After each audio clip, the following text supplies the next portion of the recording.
The Quantum Byte is a fanless Windows 8.1 mini PC that can fit pretty much anywhere in your home or office. With an Intel Atom quad-core CPU and 2 GB of RAM, this small computer performs surprisingly well. From streaming 1080p content flawlessly to multitasking between email and web browsing, I think you will be impressed. Hey guys, how are you? David Franco here from davidfranco.com. Welcome to my review of the Quantum Byte. What an awesome little surprise. So let's just jump right into it. Starting out with the pros, let's just get this out of the way because this is the most obvious one. The Quantum Byte, it's incredibly small.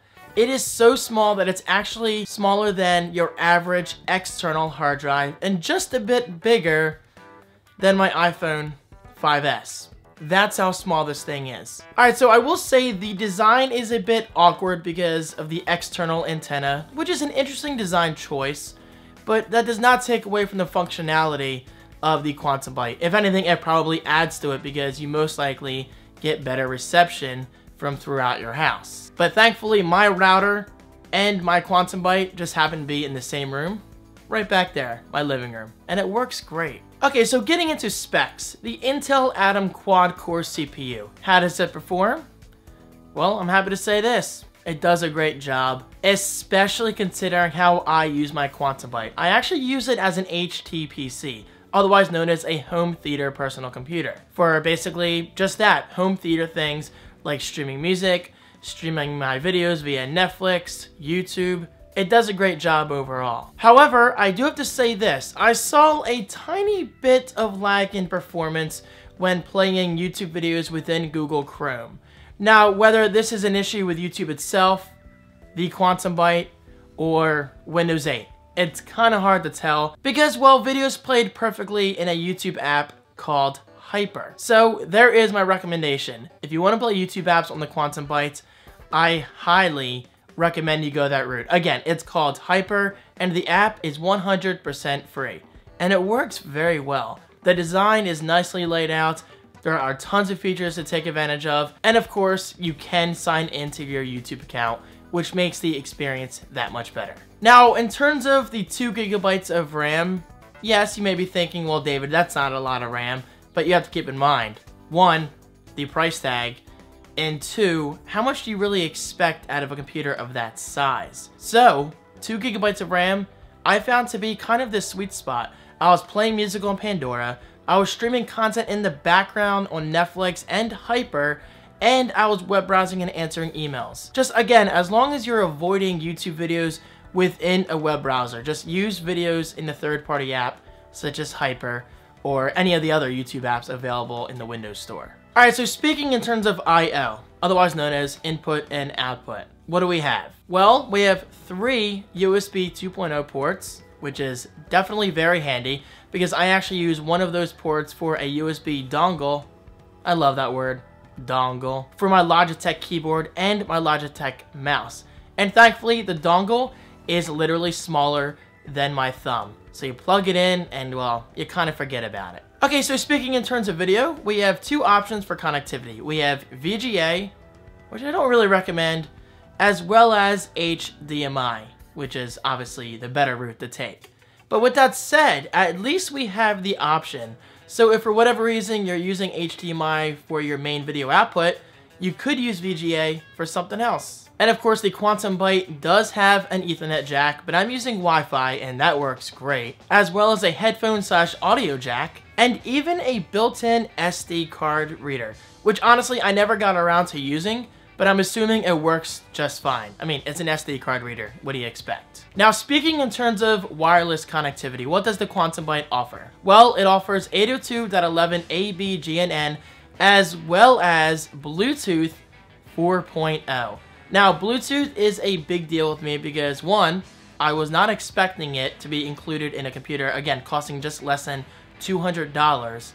And 2, this is really convenient because, as I mentioned previously, I am using the Quantum Byte as a home theater PC. So, in other words, I'm going to be a good distance from my TV. So, eventually, I plan to connect a Bluetooth keyboard as well as a Bluetooth mouse. And finally, the last pro that I want to point out is the fact that it's silent. The Quantum Byte does not make a single sound, and that's thanks to its fanless design. Yes, fanless. Okay, so you should know by now that I'm a huge fan of fanless designs.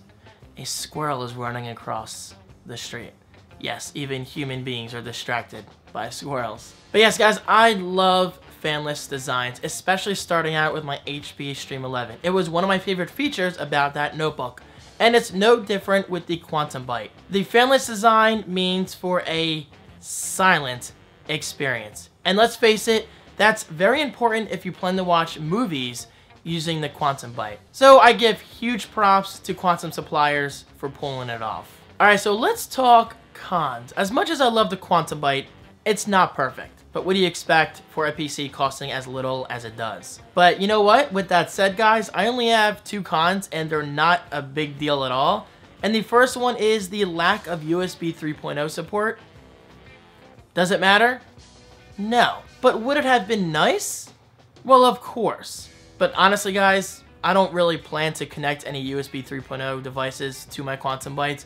The only thing I'm currently using is, like I said, my keyboard and mouse, and that works just fine. And now moving on to the more important con, at least important to me because I'm a graphic designer, I'm a web designer, so this sort of thing is important to me. I like my products looking good. But unfortunately, the Quantum Byte does not really fall in that category of, you know, sexy design. Because, well, like I said in the beginning of this video, this thing looks like a wireless router.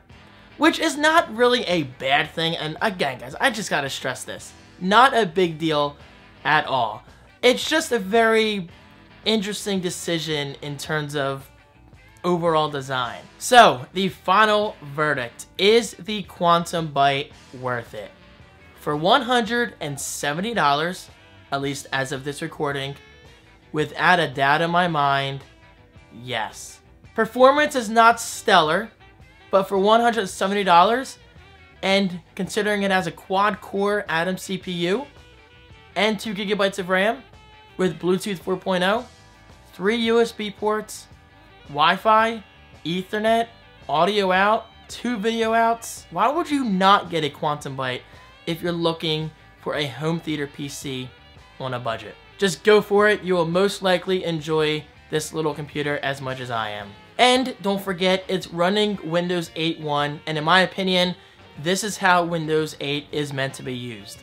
On a tablet is one thing, obviously, because you're meant for that touch input, but it looks really good on a TV with the nice large tiles, nice Windows 8 apps built for large readability, if that makes sense. So check it out using the link right below. And huge thanks to Quantum Suppliers for making this video possible. Now, if you guys don't know who they are, I will link an older video of mine where I actually did a review, I believe it was sometime around the summer, on a Quantum Suppliers Windows 8 tablet/notebook hybrid. And I really enjoyed that product overall. It was just a very nice surprise. So guys, just check that out as well. And I gotta say, I'm looking very forward to seeing what else Quantum Suppliers has in the works. So there you have it, a positive review on the Quantum Byte. Go check it out. And guys, thank you so much for watching. Thank you so much for your support. And I will see you in my next video. Peace.